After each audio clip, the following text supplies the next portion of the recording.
welcome everyone to our webinar today. My name is Bronson and I'm with Awardco. I'm the Director of Content here, and we have some great speakers that we're going to kind of introduce you to in a minute. But we just want to welcome you, and if you want to pipe into the chat and tell us where you're calling from or where you're watching from, that would be really great. But just a little bit of a brief background on myself. I've been at Awardco for about 3.5 years. I'm really passionate about employee recognition and employee engagement, and you might see some ridiculous sideburns. That's because I'm involved in a community theater production where I'm playing Mr. Darcy in Pride and Prejudice, so that's why I have to have these giant, ridiculous looking things. But anyway, Chad, why don't you introduce yourself a little bit? Yeah, so Chad Hamilton, I have been at Awardco for about 1.5 years now, and my background is actually in HR. I got my master's degree in it. I worked as a senior consultant for a large banking technology company doing human capital analytics. And then since then, I've kind of come over to Awardco, and now I found my true passion in helping HR people find the right technologies for them.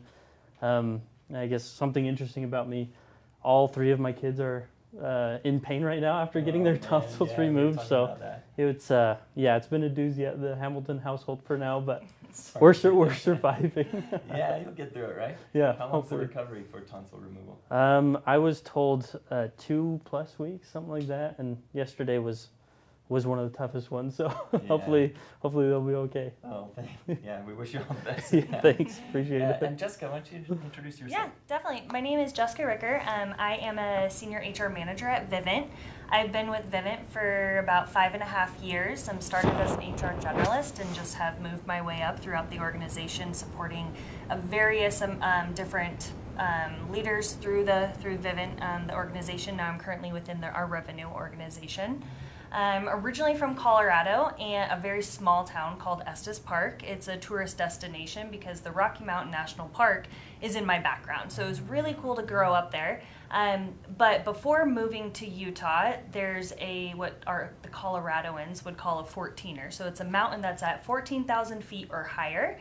And Long's Peak is one of those mountains, and it was in my backyard. So I made a goal to hike it and summit that mountain before moving to Utah, and I was able to do that. So I'm a big hiker. I really love the outdoors and doing that.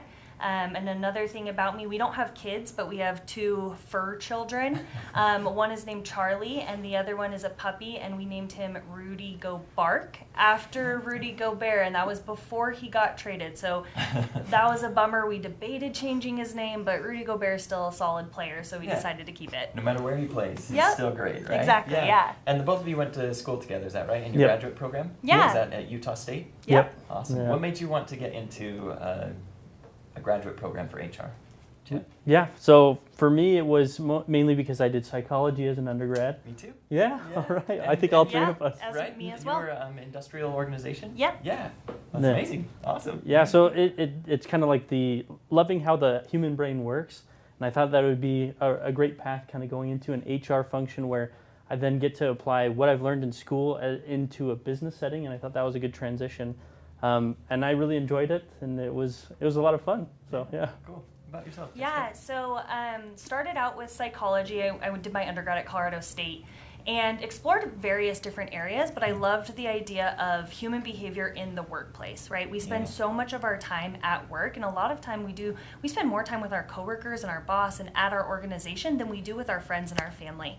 And there's this concept that was around how impactful leaders are on their employees, not just for their career, but also their personal growth, and how we can take some of this home. And so our leaders play such a key role in not only your satisfaction of an employee, but satisfaction as a human as well.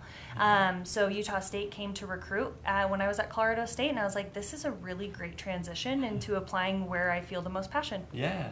That's great. Yeah. Well, thank you both for sharing your backgrounds. This Of is course. going to be a great webinar because we're going to be talking about a little bit of the psychology behind recognition and gratitude and all that kind of thing. So we're excited to dive in. As you can see here on the title slide, we're talking about the future of the workplace, the future of recognition. And we're talking about how you can use recognition and engagement to win over the hearts and minds of your employees. So we're going to talk about employee appreciation, a little bit about brain science, and the ROI of gratitude. Thanksgiving is next week, right? Mm-hmm. Yeah. That's going to be a big deal for a lot of us, and so gratitude is on all of our minds, and we'll talk a little bit about that. Before we do that, we want to kind of set the stage a bit. We want to talk about what the current state of the workplace is. And there's a lot of anxiety out there. And Jessica, have you experienced this? I mean, you were just telling me before the webinar started that you support sometimes thousands of employees. Yep. How have you seen the common or just the experience of the workplace change over the last year or two? I mean, the pandemic was a big deal, but even since then, what has been your experience leading people in HR? Yeah, it's been really interesting because it's not just the pandemic, right, and how our lives have shifted in that space, but also how that has shifted the way that we work, right? We've got employees that are now really seeing that they enjoy work from home, or that their lives have shifted, so they have to make sure that they're stay-at-home moms or dads, but they're also working at the same time. Yeah. So there's anxiety around making sure that they're performing well, but taking care of their kids. I think just the way we navigate the world now is very different. And so we've seen that show up in just various different places. Yeah, absolutely. And as humans, a lot of us don't adapt very well or very quickly. And so there's been a lot of change over the last few years. Yep. And it's been really difficult for many of us to adapt to that. Many of you are HR leaders that are watching this. I'm sure you've experienced that as well, leading the people that you lead. And as we look here about some of what you might be experiencing, some employee discontent maybe, some interpersonal relationships, these are common things that are always part of the workplace. The Great Resignation, a lot of us might say that that's kind of over now. In fact, I heard or read an article the other day that said, is it the Great Resignation and now it's the Great Remorse? Because people resigned from their job and now it might be more difficult for them to find another job. Yeah. Very, very challenging. Chad, as you've been talking to people in your role here at Awardco, what have you seen as for the people that are looking for solutions to these issues? Yeah, no, I think that's a great question. One of the things that we've seen is that since there was a huge shift in employees, and a lot of people 6 months ago, they were trying to figure out ways in retaining those employees. Yeah. And preventing them from jumping ship and going to other locations or other companies. But now we're seeing a different reasoning for retaining those individuals, and it's more of like how do we make sure that these newly onboarded individuals feel accepted within the company? And that's where we're seeing a big shift is, yes, all of these employees have shifted to new companies. Now, how do we make them feel accepted? How do we make them happy for the decision that they made and not have this buyer's remorse type of thing? Yeah. And so we're seeing a lot of new HR people or the leadership within HR saying, okay, how do we retain these individuals that are brand new to the company while also retaining those people that might be looking elsewhere? Yeah. Have you dealt with that at Vivint, Jessica? Yeah, a little bit. I think part of it, while you were talking, Chad, something that popped into my mind around the area of gratitude, right, recognition and reward, is specifically when we have a hybrid flexible or hybrid friendly environment. And we've struggled with that in a space of having teams that are a mixed bag, right? Where we've had people who have decided to move and relocate with the pandemic, but they've stayed employed with Vivint while, if we've got, let's say we have a group of 5, one person is remote while the other 4 are in office. What is the dynamic there? And making sure that there's still there's inclusion there, they're feeling recognized, and community and connection. We've been doing a lot of conversation around having intentional one-on-ones with the leader to the employee. And then also just having the leader make sure to be intentional that how can we get that person, can we get them in office maybe once a quarter and make sure that they're still having that connection, and it not being where you have your team meetings and your one-on-ones strictly focused on temperature checks of the projects you're working on or the challenges you're facing, but mostly about having something that is, like I said, intentional around connection with the employees and checking in with who they are as humans and not just what they're doing at work. I have a question about that, because a lot of times, as I've been talking to HR admins, it can be really hard to get a manager or to train a manager how to connect with someone. Well, some of us might feel like it's intuitive, right? You just talk to somebody. But a lot of people don't necessarily feel that same way. So how would the both of you address that too? I mean, we'll talk more about this. We don't want to linger too much on the discontent going on right now. But how do you get a manager to connect with someone? Is it a matter of training? Is it a matter of you are showing by example. What do you think, Jessica? We'll start. Yeah, you'll probably hear this a lot from me. I think it's my background in psychology as well as HR, but it depends, right? Sure. So if you have your leader and they're connecting on a one-on-one basis with their employee, the first thing that I do as a HR partner is I ask about, are they having at least one intentional one-on-one per month, so that they can schedule that to make sure that they're doing more than just a check-in or a temperature check on the work.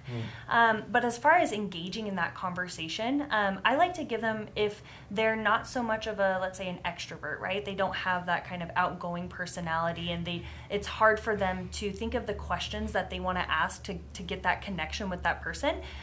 Role playing with them is really helpful, giving them a list of questions. And sometimes, it could be even you connect with your employee, they bring up something that you're similar. Let's say, I know that you're an NBA fan, right, Chad? Yeah. And be like, oh yeah, the Jazz had a great game last night. And you can start having those conversations. So knowing what they're interested in, or even just asking about their career or what their aspirations are. What was a peak and a valley in the week that you had when you're connecting, and like what are those things that are kind of going on. And then if the conversation kind of lulls, then coming back and saying, can you expand on that a little bit? Like, that was really interesting what you just said, or like what was your experience there? So just trying to dig in a little bit deeper as you feel comfortable. You want to make sure that it's authentic and genuine, and that's critical as well. So making sure that the leader knows they can go as deep as they feel comfortable and as the relationship stands then, and then that relationship will build as well.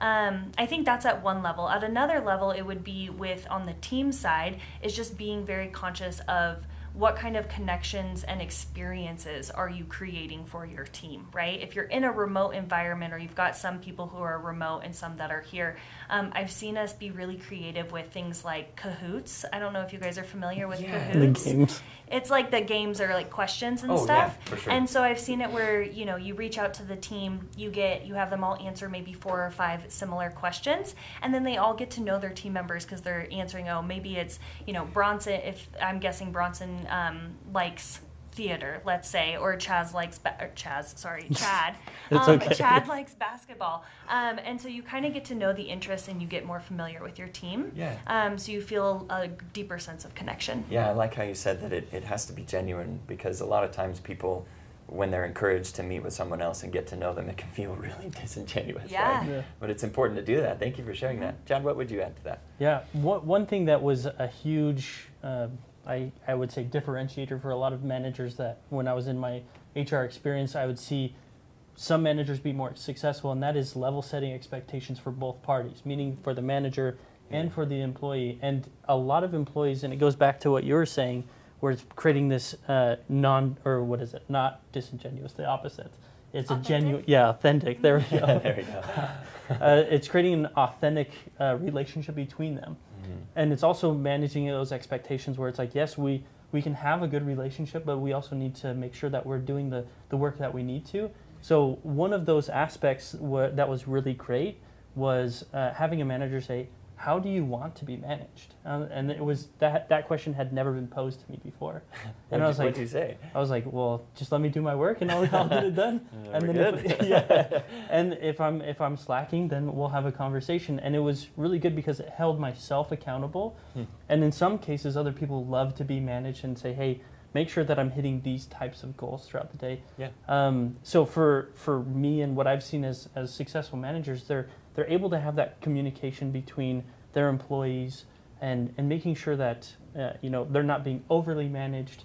And then there's the relationship between in-person management and then also virtual management. I think that's a huge balance that becomes really difficult for all employees. And for me, it was being able to check in with the management teams and saying, okay, where are we at? How are we doing? Yeah.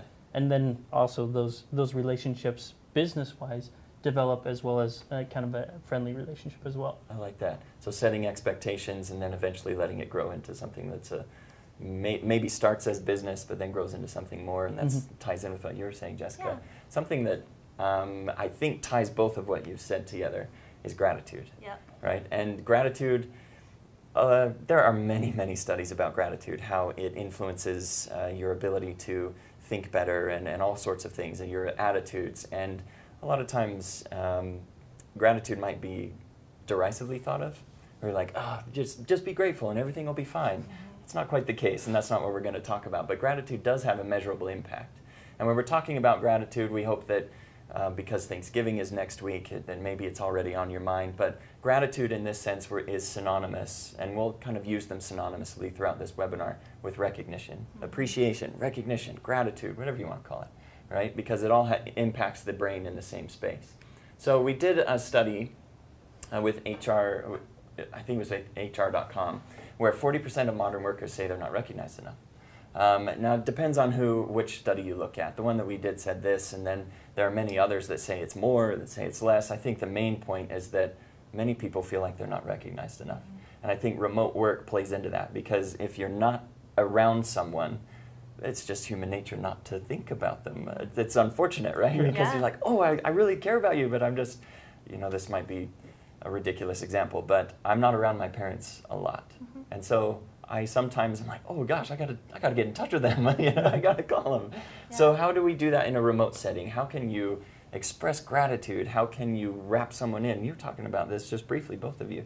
But what is one way that you can continue to recognize people even that aren't in the office or that you don't see often? Because it may not be like a hybrid thing where it's remote or in office. It might be that they're on the manufacturing floor and you don't see them that often. Or it might be that they're in like your summer sales, you're talking about summer sales. Yeah. You don't meet those people, and it's not like it's your responsibility to recognize them, but how do you help managers do that? Yeah, I think it's, for that group specifically, it's really great to have organizations or teams that help with competitions and incentives and knowing what the recognition language is of your people or of that department, right? So from a summer sales standpoint, they're really driven by competition, right? So throughout the year they have various different competitions and incentives. They also do daily goals with their team manager, and those are always celebrated as well. One thing that actually Chad and I have been working on together is for the insurance team that I support as well, that we're building out a recognition program. Well, one group of employees in that department, they are all remote. And so we're really focusing on how can we do peer-to-peer recognition even in a virtual environment like Slack. How can we create experiences that drive that connection, that people feel authentic and genuine recognition or gratitude, even if it's just a simple shout out and having someone get shout out, and then having that building engagement and kind of momentum so other people are jumping on that and calling out that person as well. Not so much in the virtual environment, but one thing that on one of the first teams I started on at Vivint, every week when we had our staff meeting, we started with shout outs. And so it didn't have to be on our team, but we wanted to recognize and give gratitude to someone who has helped us. Or someone that we've seen went above and beyond or helped us out on a program or just did something really, really incredible. And what I loved about that was it was a moment, especially if you're recognizing the help that they provided, that is giving them gratitude, right? Yeah. But if we're doing it with, if let's say, Bronson, you and I are on a team and I shout out Chad. Yeah. Chad's not on our team, but that makes you think, you know what? I think I'm going to go talk to Chad and say, hey, Jess recognized you in our shout outs this morning. Sounds like you did really awesome work there. Yeah. And so it's a very organic way to have people understand what contributions are being made and how it's impacting those on your team. Yeah, absolutely. Recognition can be integrated into any part of your workflow, like you're saying at the beginning of a meeting. We do that, right, Chad? Yeah. We do that a lot. Does your team do that specifically? Yeah, and to build off of what she was saying as well, like our team is very connected. I think the team that I'm currently on is probably one of the strongest teams I've ever been a part of in terms of recognition, and like we actually hang out outside of work, which is really cool. Yeah. Something that I've never been a part of before, so that's really cool. But building off of what Jess was saying is not only are you able to see the recognitions like whenever somebody comes in through Slack, where you can see that I was recognized by Jess, but it's cross-functional. So it's not just within the team, but it's organization-wide, which I think is huge because it's a giant culture builder. Yeah. And it goes unnoticed, or I would say it's underrated how impactful these cross-functional recognitions go, where you're just saying, okay, hey, Bronson, this was really cool. We're not in the same function, However, this builds the culture of recognition across the entire company, which, again, is probably one of the most underrated things because it shows how interactive your employees are. And then also it engages those remote workers. Again, like Jess was saying, it puts it back onto the top of your mind of, oh yeah, that person does work here, you know? And like one of my best friends, he works here, but he's remote. And then every time I see a recognition come in for him, and I'm like, oh yeah, Penner's here, and then I'll recognize him. People will then start kind of piling on, and it's whether it's a keeping up with the Joneses or a genuine reaction, it's really cool to see how interactive this can become, just showing the gratitude for one another. Yeah. It's almost like gratitude is contagious. Yes. Yeah, that's exactly right. Yeah. And you know, speaking of pandemics and all that, maybe there's a pandemic of positivity you could start out, right? That's like a great one. Being grateful. You know? Gratitude has a power that I think a lot of us overlook, and that's at the core of recognition, is recognizing people and being grateful for them. So this is in addition to that stat we just talked about 40% feel like they're not recognized enough. 93% of employees that feel valued or thanked by their employers report feeling more motivated to do their best work. Have you experienced that, Chad? Like when you've been personally recognized? Yeah, and it's not just like simple recognitions, and I'll share a story and I'll try to keep it as brief as possible. But when I first started at Awardco, I had a baby. Well, my wife had the baby. I didn't do very much to it. So, but my wife had our baby, and this was number 3, so it's not like we hadn't gone through this, but it was a very unique situation. Where in this birth, there was a ton of complications which landed him in the NICU. Very emotional time for us, right? It's never something that I would ever wish on anybody. And so due to these complications, we weren't able to leave the hospital with our baby, which was the first time that's ever happened to us. And it was extremely emotional. We're driving back, empty car seat. Oh, you know, I promise it gets better. I don't even have kids, and that's like heartbreaking. You know, I'll fast forward to like he's fine now, he's great, hitting all of his milestones. But we're driving back from the hospital, and it's this really emotional time.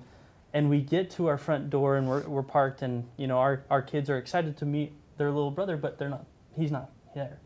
But there was a box sitting on our doorstep that. And I had no idea what it was, but it ended up being a bonus box from Awardco saying, hey, congratulations on your baby.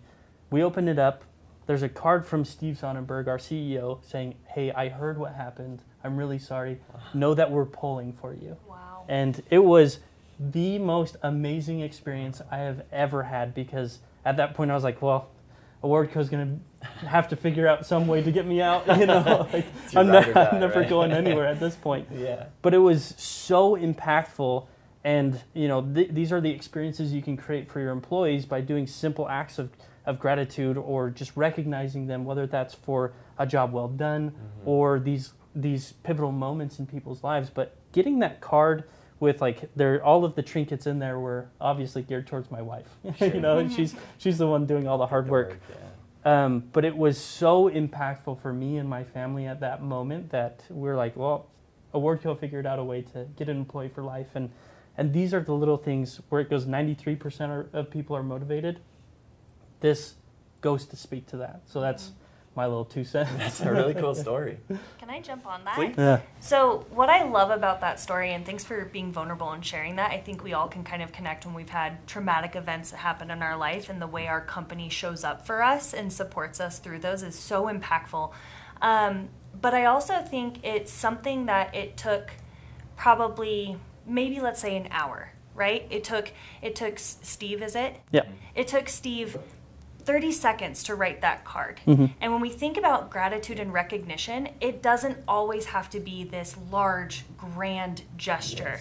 And it's just the initial thought to even just say, hey, thank you so much for your help, or hey, we really appreciate you, and you're adding a ton of value to our organization. Communicating that to the employee within that moment, it means more sometimes than getting you know, even if you got a card and you didn't get all the trinkets, that card would still hold some impact for 100%, you, right? Yep. It's just really interesting when those things happen, and that we think it has to be this big, grand program, and those are not saying that they're not great. They are, and they're very, very useful. But sometimes we err on that side of thinking that's how we need to be impactful for gratitude and recognition, and that's not always the case. Sometimes it's just very small gestures that can really make you feel valued and appreciated, which comes back to like this statistic is that if they're feeling more engaged, more times it's because they feel valued and appreciated, and the way that we get there is by showing gratitude and recognizing the individuals. Absolutely. And conversely, if you don't find the time to recognize somebody, even if it's simple, right? Great job today. Thanks for being part of everything. That can impact the value that employee feels hugely. Yeah. And you might not know what's happening. Like they might start to feel disenchanted, and they might start to feel less and less engaged, like quiet quitting, right? That's what we're talking about. Definitely. But I think recognition, as trite as it may sound, is the solution to that. Yeah. Even the low-hanging fruit, like anniversaries. Everybody has an anniversary, totally. and it's the easiest thing to recognize where it's like, congrats, here you go. This is awesome. You completed another year. And a lot of times people just want to feel validated in that. There's no extra anything to it. They just sort of like, they just want to get recognition or validation from leadership saying, hey, congrats on 3 years, thanks for being here. Yeah. That's all you need to do. Yeah. And you know, it's really easy and simple to do. It absolutely is. And what we want to talk about now is what is your brain actually doing when you feel that, right? Because gratitude and recognition and appreciation, they have an influence on the receiver, obviously, like we've been talking about, but also the giver. And I'm really excited because both of you have backgrounds in psychology. I'd love to hear your thoughts and your opinions. This is going to be really great. So we want to talk about your brain on recognition. Do you remember those old, maybe I'm showing my age here, but they were like your brain on drugs? Do you remember that? Yeah. Yes. Oh, yes. It was like a cracked egg or something. Yeah. Remember that, right? Your brain on recognition is not a cracked egg. It's a lot more wholesome. Anyway. It's a full egg. Yeah, it's a full egg. Yeah, full and nice and whole. Yeah. So your brain, there are 3 areas that we're going to talk about briefly. We don't want to hit on it too hard because this is pretty involved, like biomedical stuff and things like that. But there are 3 parts of your brain that light up when you receive or when you give recognition or gratitude. So think about this if you're going somewhere for Thanksgiving and you feel someone express gratitude for you, or you express it, better yet, to someone else. Think about like, oh yeah, there's these 3 areas of my brain that are lighting up if you were on an MRI. So the anterior cingulate cortex, you don't have to remember that. We're not going to quiz anybody. It's responsible for feelings of empathy, impulse control, emotion, and decision making. So basically, when you feel gratitude, this part of your brain lights up and you feel more connected to people, right? Like you feel, when you got that letter from Steve, like, I am connected to Awardco. Oh yeah. Feelings of empathy, both from Steve and from you, right? And you have better impulse control. It can make you have a more even keel, right? You're not reacting to things heavily. You're like, well, maybe let's take a breather, let's take a step back, stuff like that. Emotions, decision making, all of these functions are improved by expressing gratitude or receiving it. And then the medial prefrontal cortex helps you in better decision making. It kind of evens out those chemicals so that you can make better logistical decisions and better logical decisions, and so you can think more clearly about problems, whether that's interpersonal relationships or whether that's a problem at work, things like that. And then the hypothalamus helps you calm down, essentially. And so running through that, I know you both have a background in psychology. How does recognition, when thinking about psychology, how does recognition improve a person's personal experience, either in work or outside of it? We've touched a little bit on this, but I'm wondering if either of you have any additional thoughts you'd like to add to that. I think you bring up a good point, which is everything just becomes a lot easier, or you have an even keel, where there might be disappointing things that happen in work, and that's just what happens, right? Yeah. Everybody's going to have good days, everybody's going to have bad days. But to be completely honest, like within Awardco, I've been able to have like the most mellow time ever because and you have a stressful job too. Boy, do I! Yeah, that's saying something. It's like, end of quarter's coming up. Yeah.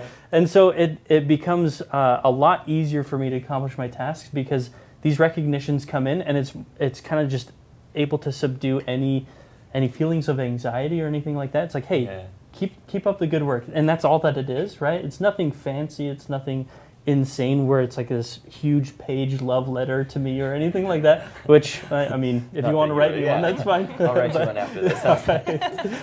But it makes me just kind of grounded in a better... That's a good way to describe it. Yeah.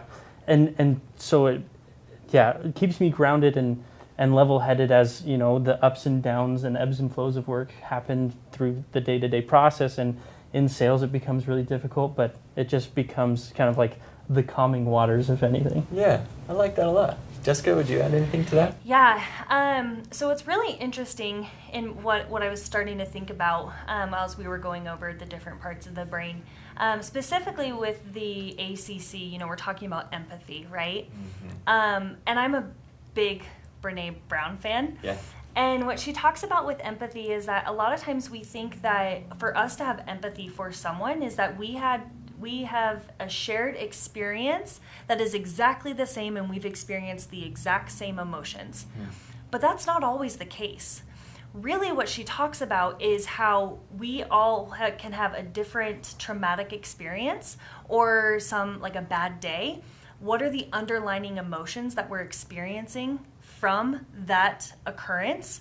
And do we relate to those? And I think we really do. And so that's what empathy really is knowing that, like, you know, some of the feelings that Chad may have been going through with what he shared with us before, right? Feeling scared. How do I communicate this to my kiddos so they understand that their brother is okay, and he's going to come home? So feeling scared, feeling sad, all of these things, we've experienced those ourselves as well, right? So it's not about is the experience exactly the same. Now, how does this relate to giving gratitude and recognition? Sometimes it's more just recognizing what someone is experiencing in that moment and saying, hey, you're going through something really hard right now. How can I help you? Or, hey, you're carrying this really, really well. And like, I just praise the good work that you're doing and what you're carrying right now. You feel connected. You don't feel alone. And I think that's what, when it comes to your hard days at work, or you make a mistake, right? You feel like I've made plenty of mistakes or lessons learned, as I'd like to call them, at Vivint, being there for as long as I have. And when I recognize that we all make those mistakes and we're not alone in that, you feel more apt to collaborate, to find out what is the solution. You feel more engaged. You don't feel like, oh shoot, I'm gonna have to tell my boss this and then I'm gonna get fired. And you start going down this like spiral of chaos and anxiety, right? But if you know that your organization has a culture of gratitude and of recognition, you feel safe to show up as your authentic self every single day. You're okay with calling out your mistakes and your lessons learned because you know there's empathy across the group and that they'll support you through that. I think it comes from starting with the empathy piece, but then also creating this safe space and also sharing gratitude and recognition and just holding space for each other in your wins and in your losses. Yeah. I'm reminded as you as you were sharing all of that, thank you for that, by the way, that it seems to me that it comes down to individuals. Yeah. Right? It's an individual interaction. It's not necessarily a company-wide initiative, although that can facilitate individual interactions. Yeah. How do you get leaders in the company to buy into something like this? Because, for example, lots of companies, and rightfully so, a business is there to make money. Mm-hmm. That's what it's there for.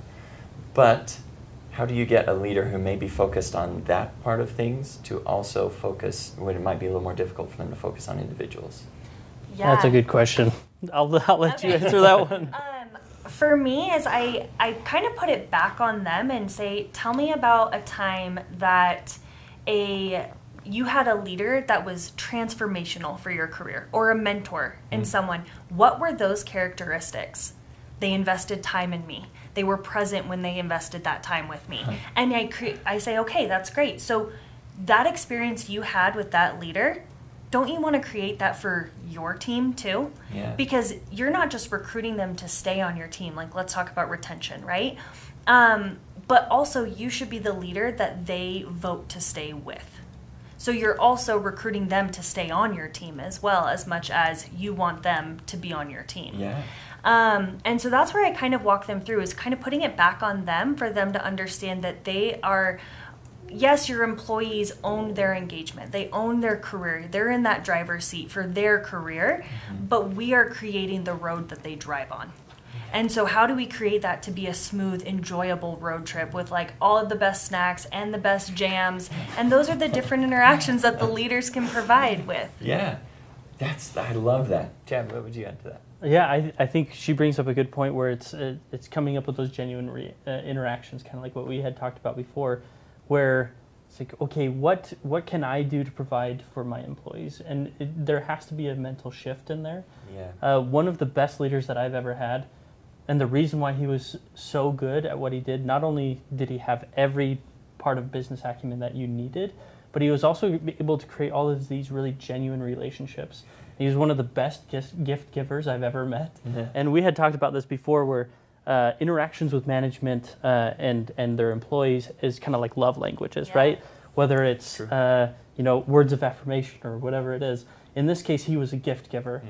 And he would take all of the information that he would get from me or one of my peers and then apply those gifts to everything that he would kind of acquire. So in this case, it was like I was very family oriented. So he planned to get away for me and my wife to have it was a sales incentive. So, we had budget. But it was so cool to see. For me, that's what he gave me. But for another one of my peers, it was like a season pass to a snowboarding, one of the local snow ranges, whatever they're called. Ski resort things. Snow ranges. Yeah, one of those things.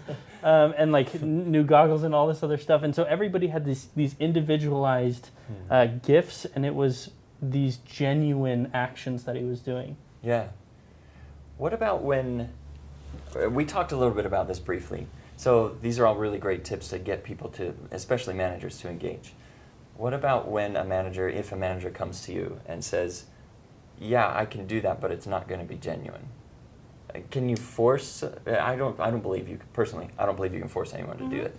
But how can you teach or encourage or what tools would you give to a manager that feels like, yeah, but if I sit down and give a recognition, it's just not going to feel like me. Or if I do this for my employee, it's not going to feel like me because I don't do that very frequently now, so like it's going to feel weird if I try and start doing it now. What would you say to someone like that? Yeah, so one is, I kind of put on my HR hat in this, and if you were the manager, I'd be like, help me understand why. Why don't you want to engage in this space? Do you not believe in it? If you don't believe in it, let me provide some data and some understanding on how this really impacts the commitment, the motivation, the engagement, the satisfaction to your employees and how that feels. And then also, like, is it that they don't believe in it? Is it that they don't have the time, the capacity to do something they feel like it's administrative and they need it to be automated? Are they in a really busy time of their year and it feels very daunting for them? Okay, if that's the case, then what can we do that is small and easy and convenient for you? What do we already have that we could work into this, right? Do you do a monthly all hands, and could you do a shout out or something of the sort? How can we make it feel a bit more digestible and more attainable for that manager? So I think it's first really understanding why they don't want to engage in that space.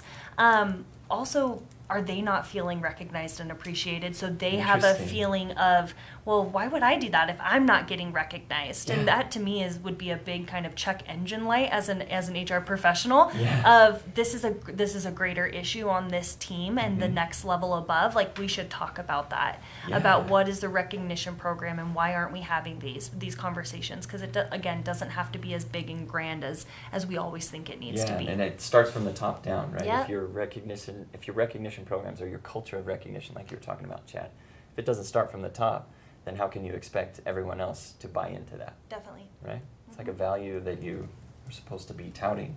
Yeah, that's right. Like that, yeah. So thank you both for that. That's really great. I landed on this slide just so you here attending the webinar can kind of see some of a lot of this is tongue-in-cheek, right? If an appreciated employee is great with kids, they're a little more emotionally stable, they have smoother skin. A lot of that may not be true, but it's funny, so we put it in there. But the science behind it is that when you feel recognized, when you feel gratitude, or when you express gratitude or give recognition, you have calmer emotions, you have better and more empathy, you're better decision making, increased stability, like you were saying, calmer waters. Yes. I like that a lot. And greater happiness. That's just the way the science works. That's the way your neurotransmitters work in your brain. That it activates just a better you, so to speak.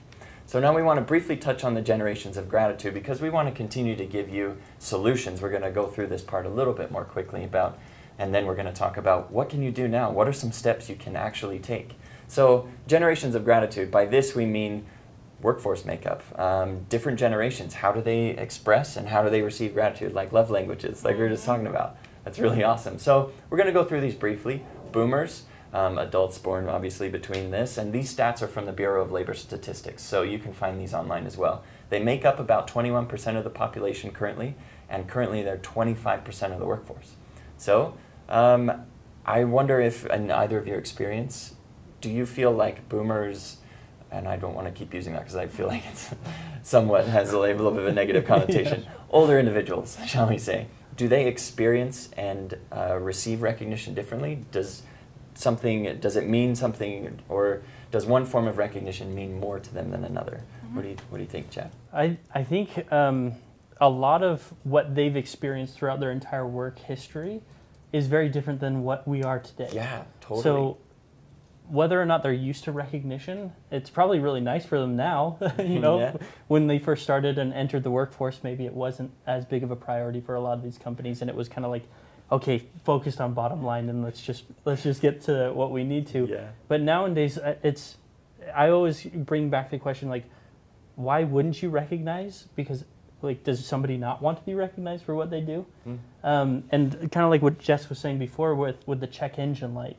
Is it a top-down process? Is there something that's missing in the middle? Mm-hmm. And I think for these individuals that are closer to retirement, if we can continue to recognize them, maybe that will encourage them to continue working. But I think that's something that we need to keep in mind is why aren't we recognizing them, and why don't they want to be recognized if that's the case? Yeah. I like that you brought up that they may have experienced recognition differently earlier on in their career. This is an extreme example, but my dad is from West Virginia, and he went and worked in coal mines when he started when he was 14, and he worked in coal mines until he was, until he went into the military. But I think about that, and I just can't imagine recognition happening much in a coal mine. Yeah, no, not really. Like, hey, thanks for loading all that coal, or thanks for hitting that high coal, and stuff like that. I just don't think that was part of. That's an extreme example, obviously. But being a millennial, I look at that, I'm like, wow, my dad is like from a totally different generation. Yeah. And it's important to realize that there are different expectations, different languages of recognition, so to speak. And then we go into Gen X. They make up 19% of the workforce, of the population, and 33% of the workforce. Jess, do you work often with anyone in Gen X? Or even if you don't, how would you say that they might experience recognition differently? Yeah, what I've noticed too on the slide before with boomers, right, is that it says thank them regularly.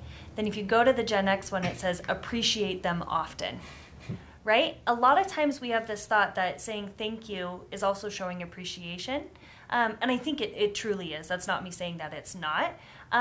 But it's really knowing what is the recognition language. And I love that you bring that up, because that's the way. It's not just recognition language, feedback language, communication language that each of us do, because if we're not communicating or recognizing in the same language, it's not going to land, right? You're like, oh, that's really nice, but if I would rather be recognized in a shout out by my boss, and I get a Vivint swag, like a beanie or something of the sort, I'm like, oh, that's nice, but it doesn't satiate my feeling of being appreciated. So I think it's just really understanding what the languages are throughout each of the generations, but not just that, each person on your team, right? You could have a boomer that would likes to hear thank you a lot and know that their work is being valued. You could have another one that wants a gift card. You could have another one that wants a handwritten note from you or wants to go to lunch with you as their boss. So it's not just the generational differences, but I think it's getting back to that individual level. I love that you brought that up, because that is actually, I'm going to kind of breeze through these really quick. So you see boomers, Gen X, appreciate them often, like you said. Millennials, appreciate them and they'll appreciate you. Gen Z, all of these, I think the main core of it, you just hit on, Jess, is that you just appreciate them, And it's not, we're painting with a broad brush here. We're saying that, perhaps we might be sounding like we're inferring that boomers want to be appreciated this way and Gen Z this way. It's not necessarily the case like you're talking about. It's just individuals, right? Yeah.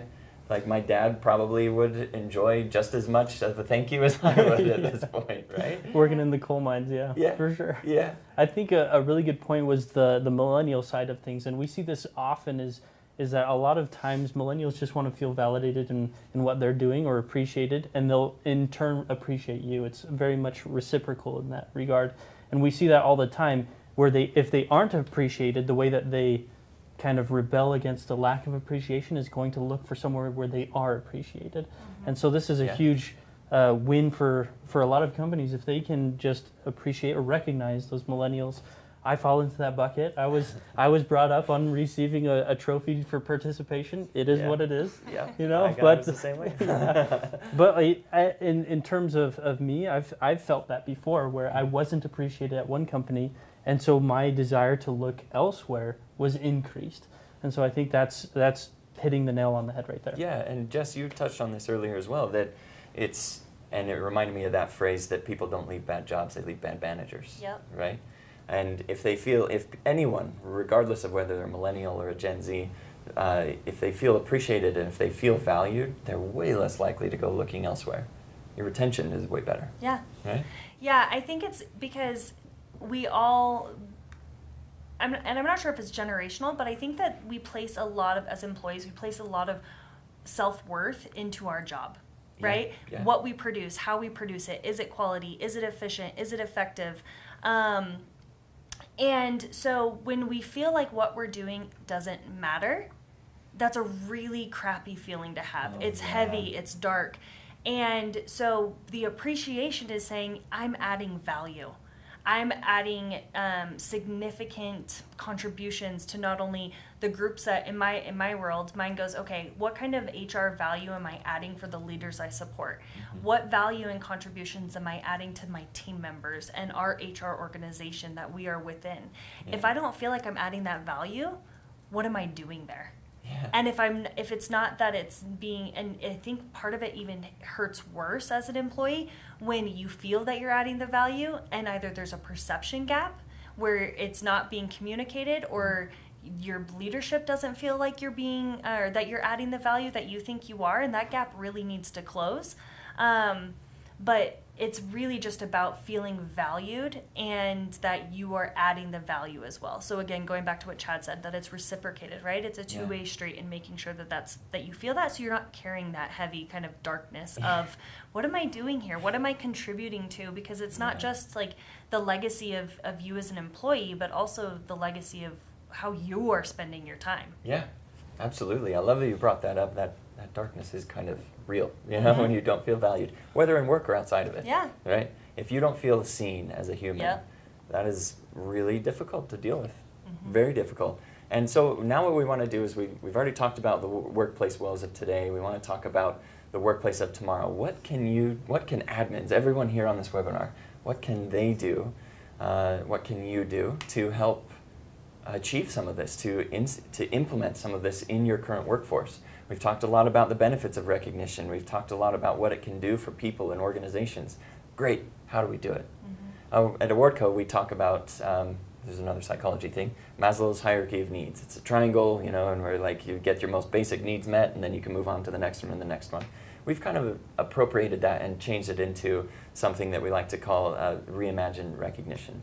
So we start with the very basis of celebrate.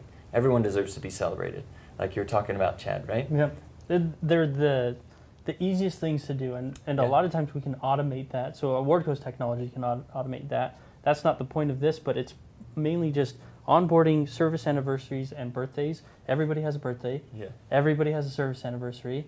And then when you're onboarded into these new companies, especially, and this is probably a bigger topic now because everybody from the Great Resignation is now has gone through the onboarding process. Yeah. Or maybe they're still going through it.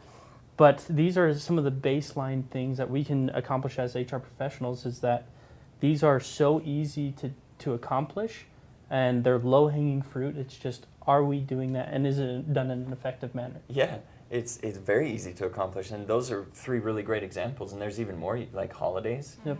Like there's always a holiday someone can celebrate somewhere. New babies. New babies. Yeah. Yeah. New babies. You get married. Yep. Any sort of life event like that. There's Employee Appreciation Day, second or the first weekend in March, first Friday in March. Everybody can celebrate that. Yeah, exactly. definitely. Like, there's just always moments to communicate that value. And then, so that's like the foundation of this pyramid of recognition. The second one, so Awardco recommends 3 Celebrate programs. Now, however many you're doing, if you're doing 1, great, keep that up. We're not saying that 1 isn't enough. That's awesome. That's just a foundation that you can build on. And then we talk about recognized programs. These are programs that people are recognized for doing something that they have achieved or that they participated in or anything like that. So everyone can participate in Celebrate programs. Not everyone can do recognition programs. Jess, you were talking about at Vivint that a lot of your summer sales teams are very driven by competition. Mm-hmm. So what kind of programs do you use at Vivint to kind of help get those recognition programs? Yeah, definitely. So with our National Inside Sales team, we have our brand and program incentive manager. Mm-hmm. She is incredible. Everything that she does is just like top notch. But they'll do 3 times a year, so they'll have one in March, one days of summer during the summer, and then they will also do one in the fall, the finals. Yeah. And really it's driving, whether it's installs and sales, so we also will align it to our business KPIs to make sure that we're driving those goals at the same time. Yeah.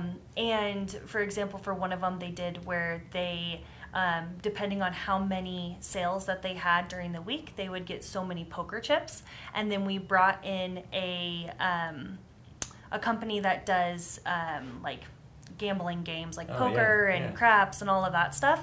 And then they could choose to either gamble their chips or keep them if their gambling's not their thing. And then they would do a silent auction for all of the prizes as well. Cool. And so there was a lot of it is doing the recognition is also helping drive that when we talk to competitions is tying that to what behaviors do you want to drive and what goals and KPIs do you need to drive in the business. Absolutely. And that can also be used for driving behavior in terms of your company values. Yeah. Right? Definitely. If you tie it to your company values, and it doesn't even necessarily need to be monetary. Mm-hmm. There's a lot of studies out there that say that recognition or appreciation, whether it's attached to money or whether it's not, has the same impact. Yep.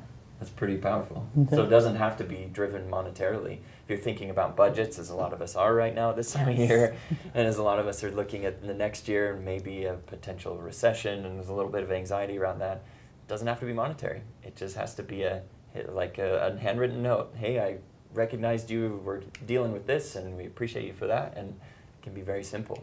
So that's the second tier of this pyramid of greatness. Thank you for sharing that, Jess. Celebrate, recognize, and then reward is the top tier.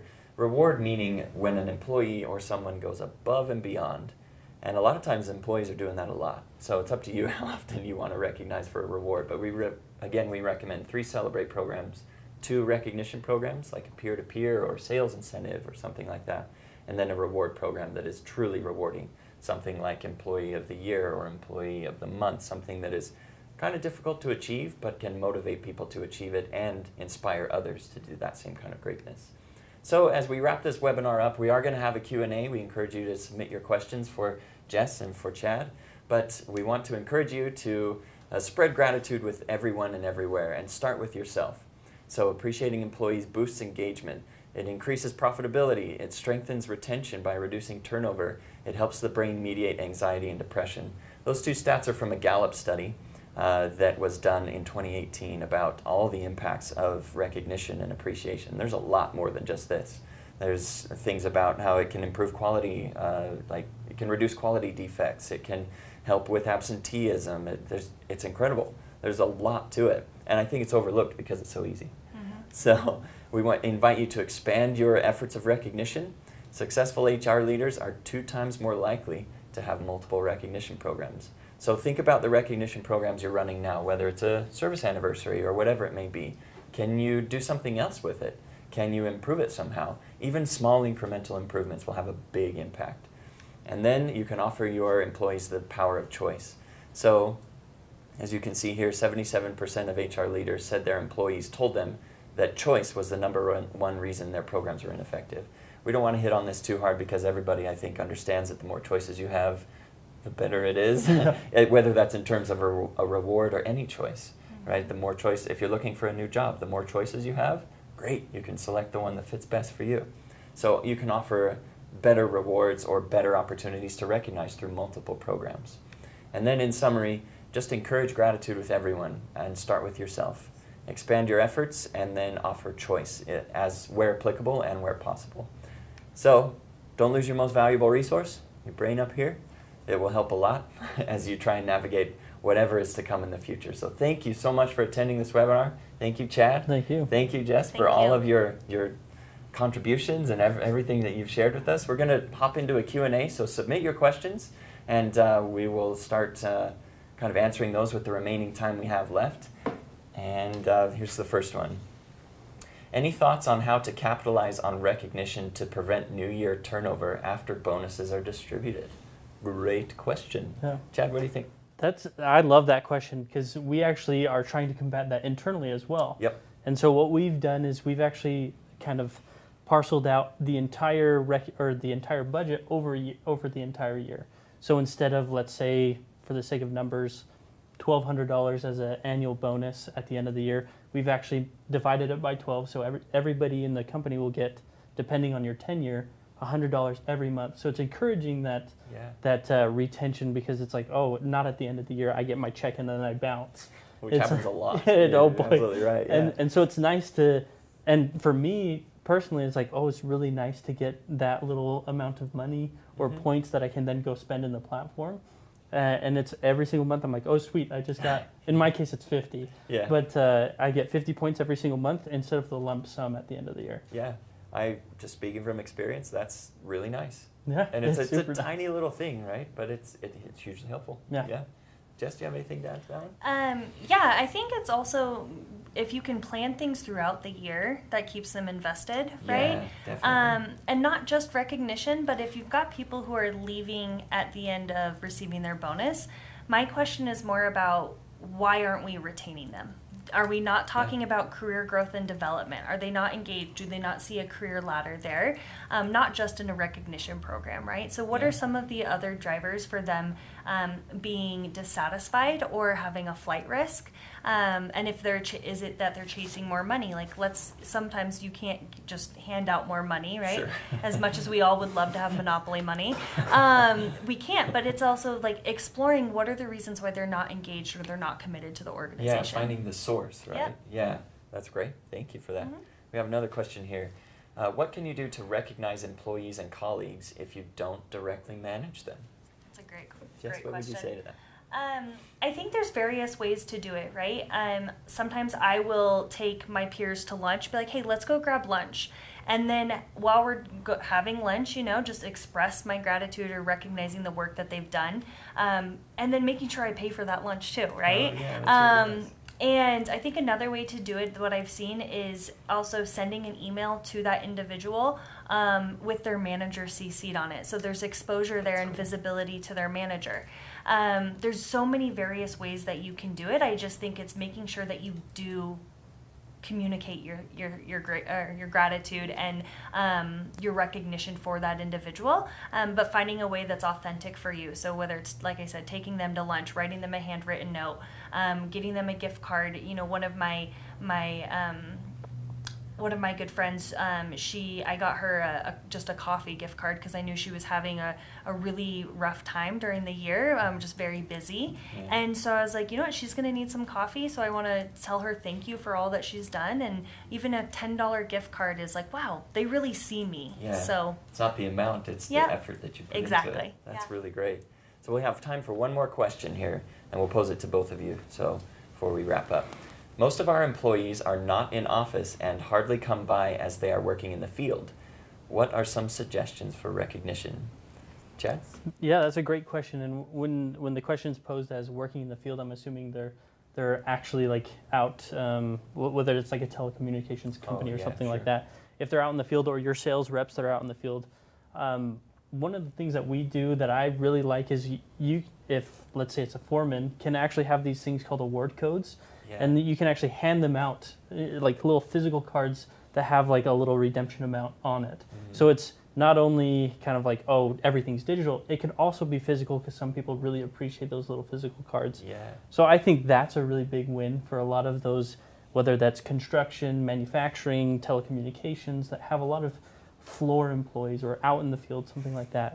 It's a really nice, tangible item to give to those people. Yeah, definitely. I like that you said it doesn't have to be digital necessarily. That can enhance your efforts, but it doesn't have to be. Yeah. Thank you. Jess, what would you say to that? Yeah, I would start looking into what are your communication platforms and how do they function, right? Do you need to have different channels? Do you start we used Microsoft Teams. Yeah. And so we have a Teams channel strictly in our people and culture group. And that's where we highlight anniversaries, birthdays, any kind of announcements, but a lot of it is around recognition on the service awards side. So what are your communication platforms that you're using? That's going to be one way to connect your group from a virtual environment since they are remotely. And then what is understanding how do they want to be recognized, and is there a common theme across the individuals as well? They're going to have different recognition styles, all of us do as individuals, but if there's a common theme and there's a way to bring people together, or, if you've got a group that works in one area specifically and you've got a manager there, can you do like a movie night for a different region, right? So they may not be in the same physical location. Can you stream a movie for them, like a new movie that's coming out? Can you rent movie theaters in their physical location if you've got a few, or give them all tickets to go to the same show? So just being creative in how you're going to pull them together and show that recognition. Yeah, definitely. Both great ways to help out with people that are in the field. So we're about at time here. Thank you again, Jess, for your input and everything you've contributed. Definitely. Chad, thank you. Of course. Really appreciate you both being here. And thank you for attending this webinar. We really appreciate all your questions and all your involvement. And we'll just toss it back to HRE. Thank you for attending.